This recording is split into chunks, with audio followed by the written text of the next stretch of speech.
Let's look at a Viking sword. This is the Windlass Battlecry Maladon Viking Sword.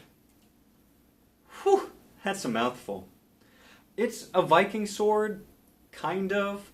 A lot of people used this kind of sword back then, and in fact most of them were made by the Frankish people during the Carolingian period. So while technically we should just call them Carolingian swords, we mostly call them Viking swords, or Viking-era swords. And this is Windlass Steelcrafts' entry into the market of low-end, price-wise, Viking swords. And just so you know, they did send me this for review, and while I do really appreciate that, this will be an honest review. This type of sword was popular in Northern and Western Europe during the 8th to 10th century. This installment in Windlass's Battlecry line isn't a 100% accurate reproduction of any specific sword from the period, but things like the weight, length, point of balance are all within historically accurate parameters. It runs for $325 on their website, so it's what's considered a relatively entry-level sword. But they often run deals where you can get it for under $300. As far as functional swords go, that's not a huge investment. But what do you get for your money?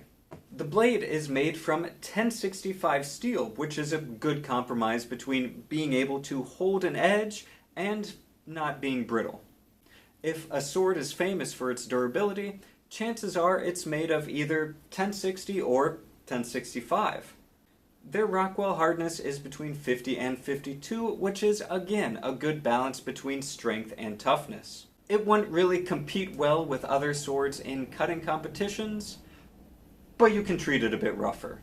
As of last time I checked, Windlass's process was to hand forge their blades and not do stock removal. This isn't necessarily a better method, both are historically accurate, but saying it's hand forged just sounds better.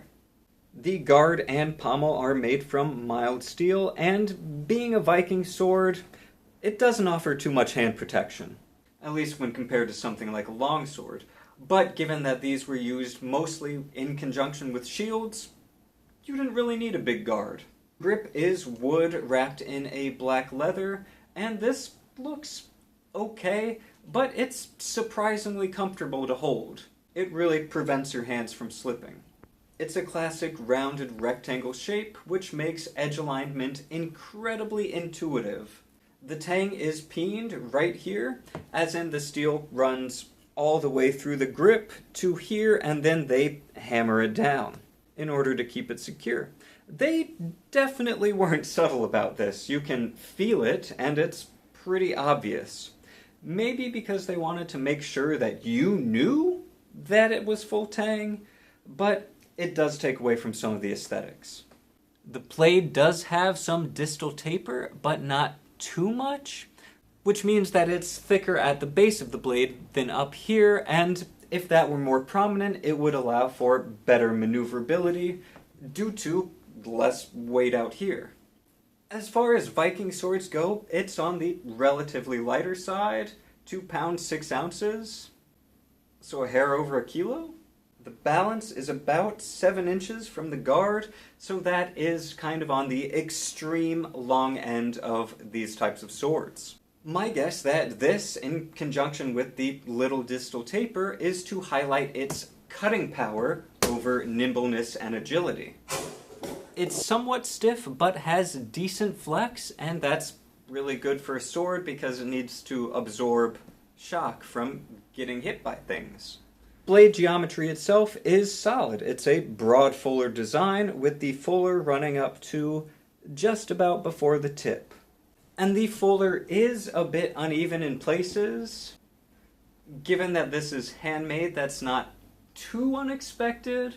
It doesn't affect the dynamics at all and isn't really noticeable unless you're looking for it, but it is there. Many Windlass swords come unsharpened from the factory, but this one and the rest of their Battlecry line come as sharp as these swords would historically be, according to them. Which in this case is okay sharp? Enough to get the job done, but not really too much more. And now the fit and finish. Fit is fine for the price. It holds together really well. But there is a big gap right here which has gotten pretty dirty, and that's pretty obvious. And the whole thing about this blade not being shiny and reflective. These blued and weathered blades are a big feature in their Battlecry series. While mirror finishes are gorgeous, this one's going for more function over form. You get some corrosion resistance on the blade and don't have to pay extra money for their time spent giving it a high polish. While this look could definitely appeal to some people, it's more a way to keep the blade relatively cheap. The guard and pommel do have some decoration, but it's not really anything to write home about. I don't really have the space that some other sword tubers do in order to do amazing cutting tests, but it does some damage to relatively soft targets. Cutting through a lot of boxes hasn't dulled the blade at all. So the pros and the cons. It's not really attractive unless you're into this sort of thing, and the fit and finish aren't really on par with a more expensive sword, since, you know, this is an entry-level sword. But the blade is a lot better than other weapons in this price would normally be, and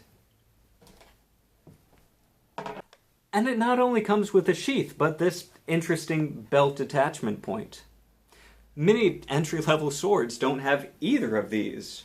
And while these are incredibly nice to have, they're not really the best quality. The sheath, and this is a sheath, not a scabbard, you can tell by how it's flexible, and scabbards have a more rigid wooden core. But this has some metal bits at the mouth and at the bottom to keep things a bit more secure. It keeps the blade in decently, but there is a lot of wobble in here that you don't really get with more expensive items. And also, when I first got this, there was a lot of residue that would stick on the blade whenever you pulled it out of the sheath. I'm pretty sure this is dried glue from the sheath, but it was there. And it's not doing it as much, so long term, not really a thing. All in all, it's affordable, and I think you get more than what you pay for with it. It's a great example of function over form. So while it's not 100% historically accurate, I like it. You could definitely do a lot worse as far as for swords, or swords that you want to use and not really worry about, go. Windlass does offer monthly payment plans, and they're often running 10 to 15% off offers on their website. If these are in stock, they, in my experience, take about a week to ship. I think mine arrived in 5 days. And it was in a discreet box, so my neighbors didn't know that I got a sword. I'm going to have all the dimensions in the description for this, and let me know if you have any questions.